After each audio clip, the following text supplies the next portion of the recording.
Welcome back to Easy Talk Time, the podcast where we have real conversations in real everyday English. I'm Nova James, and I am so happy you are here today because this episode is one I have personally been wanting to do for a very long time. And I'm River Palloway, and I will be honest, when Nova first suggested this topic, I said, sure, sounds good. And then I actually started thinking about it, and I had a lot more feelings about it than I expected.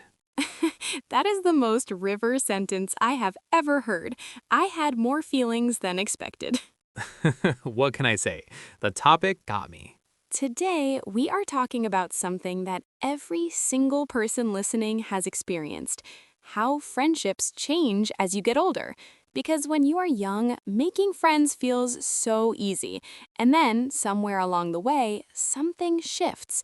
People get busy, life gets complicated, and the friendships that survive all of that become something completely different, and honestly, something much more precious. And we are going to talk about all of it. The friendships that grew with us, the ones that quietly faded, the ones that ended suddenly, and the ones that still surprise us with how strong they are even after years of distance. This one is gonna be real, everyone, but we promise there is plenty of laughter too. At least one laugh, maybe two. Let's get into it. Okay, so let's start at the beginning. Nova, what was friendship like when you were a kid? Like, genuinely, how did you make friends when you were little?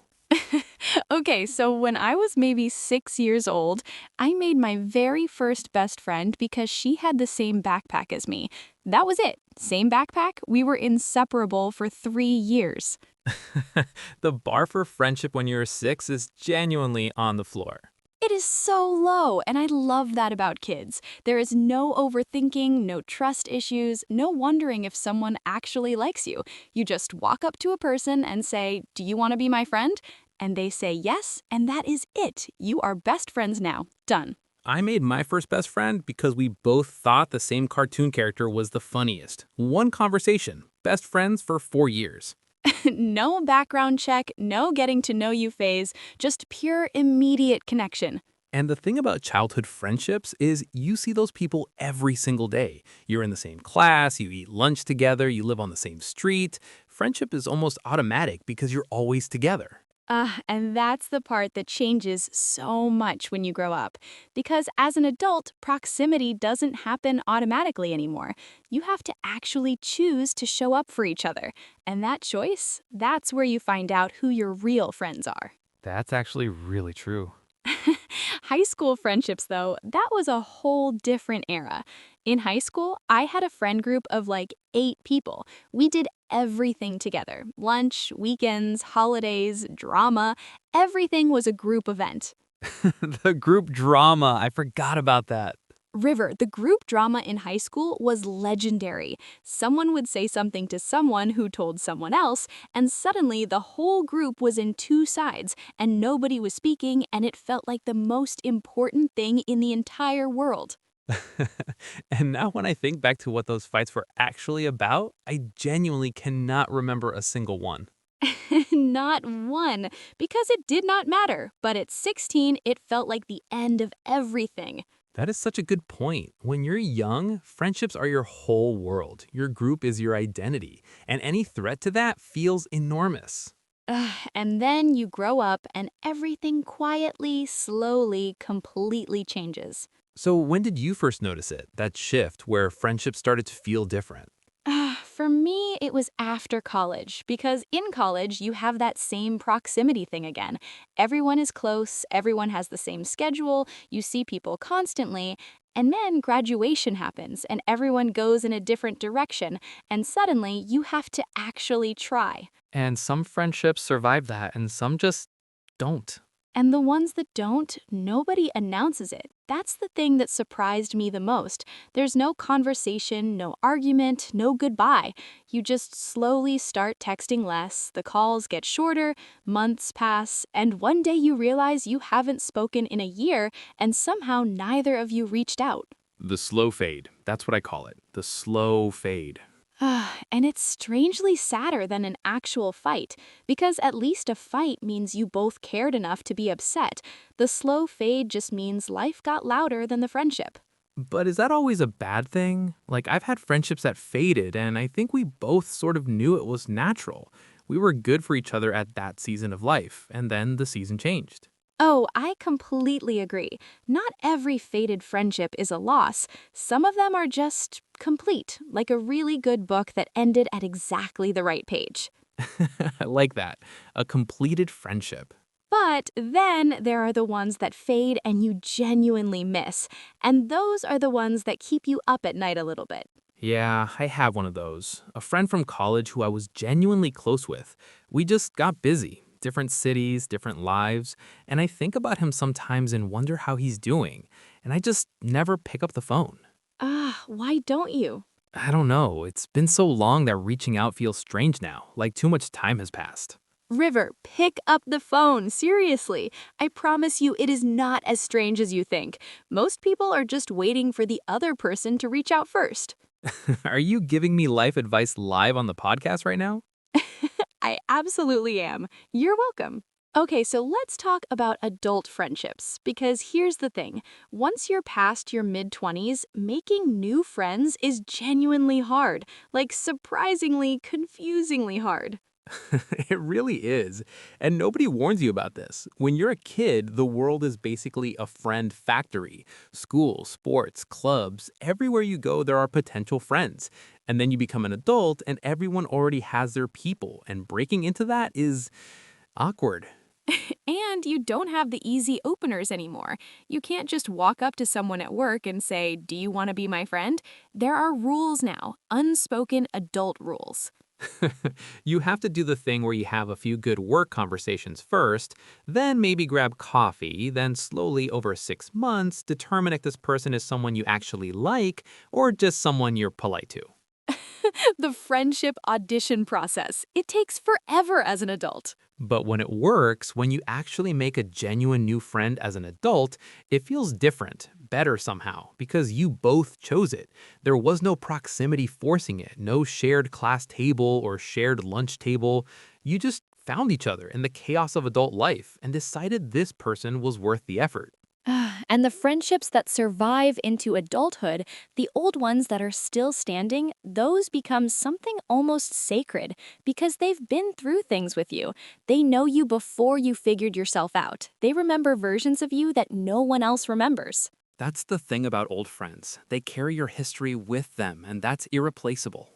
My best friend has known me since we were 11 years old. She's seen me at my absolute worst, my most confused, my most lost, and she's still here.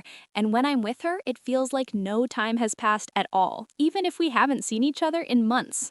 There's a phrase for that actually, picking up right where you left off. The best friendships can do that. You can go weeks or months without talking and then get on a call, and within 5 minutes, it's like no time passed at all. Those are the ones you protect at all costs. And I think that's the biggest shift between young friendships and adult ones. When you're young, friendships are about quantity. How many friends do you have? How big is your group? And when you grow up, you realize it was never about the number, it was always about the depth. Quality over quantity, every time. Okay, honest confession time. Things about adult friendships that we don't always say out loud. Nova, you go first. Okay, sometimes I cancel plans with a friend and I feel guilty about it. But also, sometimes I cancel plans and I feel genuinely relieved. And then I feel guilty about the relief. The guilt spiral of the canceled plan. It is not that I don't love my friend, it's that by Friday evening I have nothing left. And the thought of getting dressed and going out and being a person is just too much sometimes. And the real friends understand that. That's actually how you know. Exactly. A real friend says, "No worries next time," and means it. And a not so real friend makes you feel terrible about it for a week. My confession, I'm terrible at birthdays, like genuinely terrible. I forget dates, I send the message 3 days late, I show up to the birthday dinner and realize I didn't bring a card. River. But here's my defense. My closest friends know this about me. They know that if something goes wrong, I'll be the first there. I'll drive 2 hours in the middle of the night if they need me. I just cannot remember that it's March 14th. So you're terrible at the calendar, but excellent in a crisis. Exactly. I'm a crisis friend. Use me accordingly. You know what? That's actually a very valuable type of friend to have. Thank you. I've been saying this for years. Okay, everyone, let's slow down and look at some really useful English words and phrases from today's episode. River, take us through them. First one, proximity. This means being physically close to someone or something. We used it to explain why childhood friendships form so easily because kids are always near each other. In a sentence, we became friends because of proximity. We lived on the same street. Next, fade. To fade means to slowly disappear or become less strong over time. We talked about friendships that fade, meaning they don't end with a fight, they just slowly become less and less until they're gone. Our friendship faded after we moved to different cities. Sacred. This means something treated with great care and respect, almost like it is precious or holy. Nova called long-term friendships sacred. You can use it like this. Sunday mornings are sacred to me. I never make plans then. And finally, quality over quantity. This is a very common English phrase that means it is better to have a few really good things than many average ones. We used it for friendships. A few deep friendships are worth more than many shallow ones. You will hear this phrase used for friendships, food, work, almost anything in life. Quality over quantity. 4 words that pretty much summarize this entire episode. Sometimes the best lessons are the short ones. All right, beautiful listeners, here is your challenge for today. Think of one friend, old or new, who means a lot to you, and leave us a comment describing that friendship in 2 or 3 English sentences. Try to use one of today's words: proximity, fade, sacred, or quality over quantity. And if today's episode made you think of someone you have been meaning to reach out to, just do it. Send the message, make the call. As Nova told me live on this podcast today, it is probably not as strange as you think. He's finally going to call his college friend, everyone. We made history today. No promises, but maybe. Nova, any final words? Just this. Friendships change. Some grow, some fade, some surprise you, and all of it is okay. The ones that are meant to stay will stay, and the ones that have already stayed this long, tell them you love them. Not tomorrow, today. That was beautiful, Nova. I have my moments. Thank you so much, everyone, for listening to Easy Talk Time. Take care of your people, everyone. Bye. If you enjoyed this, subscribe to Easy Talk Time and keep learning English with us.